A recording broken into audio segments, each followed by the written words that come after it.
Hi, my name is Elektra Yao. I'm the artist visa lawyer located in New York City. Let's talk about the O-1. Let's go back to the basis.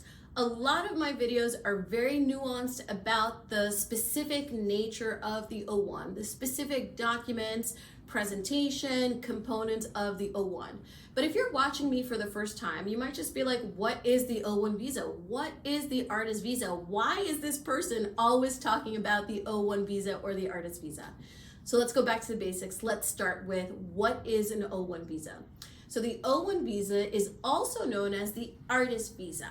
And this is a visa for people who work in the artistic fields and the creative fields. So those are two terms that are interpreted by different people in different ways. In our law firm, an architect, a marketing specialist, an SEO specialist, an advertising specialist, these are all professional titles or professions that I consider to be artistic, and I file them as artists and we get them approved as artists. There are other people or other attorneys who might not see those disciplines as artistic.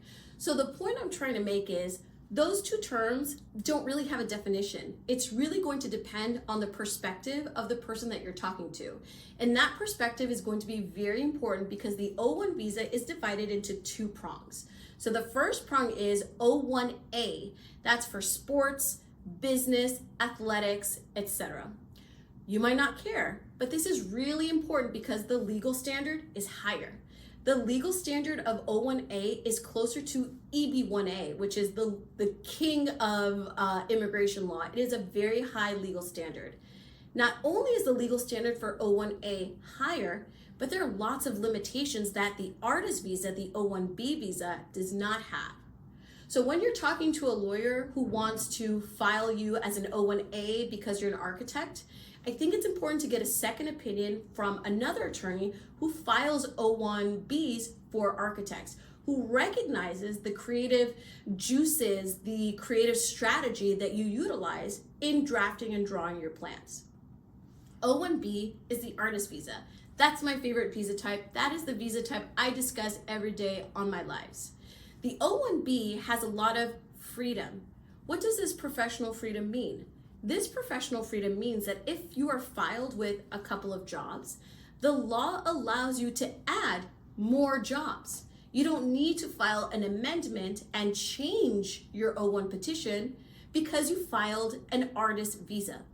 In the O-1A world, so in business, sports, athletics, education, you can't add additional jobs after you're approved. You've got to file an amended petition or a new petition. So this is a huge, huge difference, and it's going to be very critical in how you're going to work professionally in the US. One visa, the O-1B visa, allows you to add additional work and therefore compound on your professional abilities. The other visa is going to limit you and not allow you to add additional work post-approval.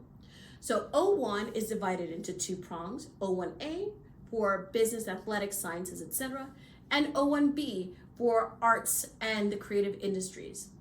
So the question that usually follows is, who's an artist? Who's a creative? And again, it can range from somebody that's a chef, to somebody that is a pizza maker, to somebody that is a PR expert, to somebody that is completely behind the scenes. This can be a gaffer, this can be an editor, this can be a sound designer, this can be a wardrobe specialist. These different professions are artistic. So if you are thinking about working professionally in the US and you think and feel that the work that you do is creative and artistic, then the O-1B is probably the visa type for you. Now, whether or not you qualify, you have the specific requirements to meet the legal standard, that is something that you will explore in a consultation with an attorney.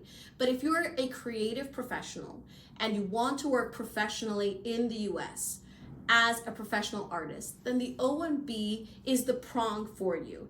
If you are a tech founder, if you work in the startup world, if you are a professional international athlete, then the O-1A is the visa type for you. But regardless of what you think, of what you feel, these are just intuitions. These intuitions need to be qualified with a consultation with an experienced and licensed attorney. That person will be able to assess your professional profile and let you know if you qualify for an O-1A, the more limiting option, or if you qualify for the O-1B, the more expansive option that allows you to compound off your work for the 3 years that you'll be potentially approved for. So the point of this video is to explain to you that the O-1 visa is a professional work visa divided into 2 categories. Business and science is the first category, and the second category is the arts and the creative industries. Arts and creativity are not typically defined, are not so cut and dry like being a lawyer, so it's imperative that you speak to a licensed attorney. I hope that you watched this video and you got and understood that the O-1 is divided into 2 categories, and continue to watch more of my O-1 videos to learn about the different documents, the different issues that arise within the O-1 so that you can have a more peaceful O-1 journey. Thanks everybody for joining me. I'll see you tomorrow.